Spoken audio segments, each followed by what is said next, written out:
जय माता दी दोस्तों आज मैं आपको नर और नारायण की एक दुर्लभ कथा के बारे में बताऊंगी जिसका सीधा संबंध सूर्यपुत्र कर्ण, अर्जुन और भगवान श्री कृष्ण से है। जी हाँ दोस्तों, एक असुर था दंभोदर। उसने सूर्यदेव की तपस्या की थी।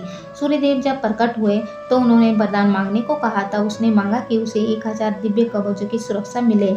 इनमें से एक भी कवच सिर्फ वही तोड़ सके जिसने 1000 वर्ष तक तपस्या की हो, और जैसे ही कोई भी एक कवच टूटे तो उसकी तुरंत मृत्यु हो जाए। सूर्यदेव ने यह वरदान दंभोदर को दिया। दंभोदर अपने सहस्त्र कवचों की शक्ति से अत्याचार करने लगा और वह सहस्त्र कवच नाम से जाना जाने लगा। उधर सती जी के पिता दक्ष प्रजापति ने अपनी पुत्री मूर्ति का विवाह ब्रह्मा जी के मानस पुत्र धर्म से किया। फिर मूर्ति ने 2 जुड़वा पुत्रों को जन्म दिया जिनके नाम हुए नर और नारायण। दोनों 2 शरीरों में होते हुए भी एक थे। 2 शरीरों में एक ही आत्मा थी।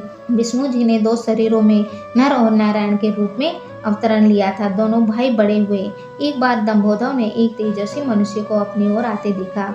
उस व्यक्ति ने कहा कि मैं नर हूँ, मैं तुमसे युद्ध करना चाहता हूँ। दंभोदर ने हंसते हुए कहा कि तुम मेरे बारे में जानते ही क्या हो।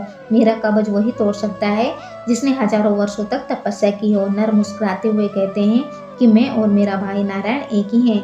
वो मेरे बदले तप कर रहे हैं और मैं उनके बदले युद्ध कर रहा हूँ। युद्ध शुरू हुआ। जब देखा कि सच में नारायण के तप से नर की शक्ति बढ़ती चली जा रही है तो 1000 वर्ष पूरा होने पर नर ने सहस्त्र कवच का एक कवच तोड़ दिया। लेकिन सूर्य के वरदान अनुसार जब कवच टूटा तो नर मृत होकर गिर पड़े। नारायण मुस्कुराते हुए नर के पास एक मंत्र पढ़ते हैं और नर पुनः जीवित हो जाते हैं। तभी दंभोदर के समझ में आया कि 1000 साल शिवजी की तपस्या करने से नारायण को मृत्युंजय मंत्र की सिद्धि हुई है जिससे वे अपने भाई को पुनः जीवित कर सके।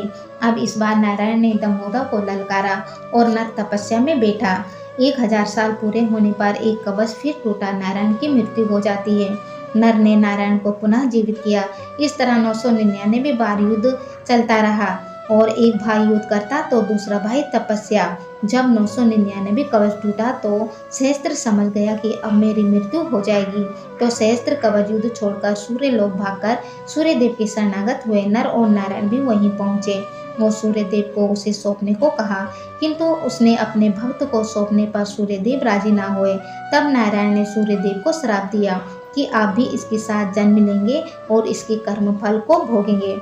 इसी के साथ त्रेता युग समाप्त हुआ और द्वापर युग शुरू हुआ। फिर कुंती सूर्यदेव का आवाहन करती है और कर्ण का जन्म होता है। लेकिन ये किसी को पता नहीं था कि कर्ण सिर्फ सूर्यदेव के पुत्र ही नहीं बल्कि उनके भीतर सूर्य और दंभोदर दोनों हैं। जैसे नर और नारायण में 2 शरीरों में एक ही आत्मा है, ठीक उसी प्रकार कर्ण के शरीर में 2 आत्माओं का वास है।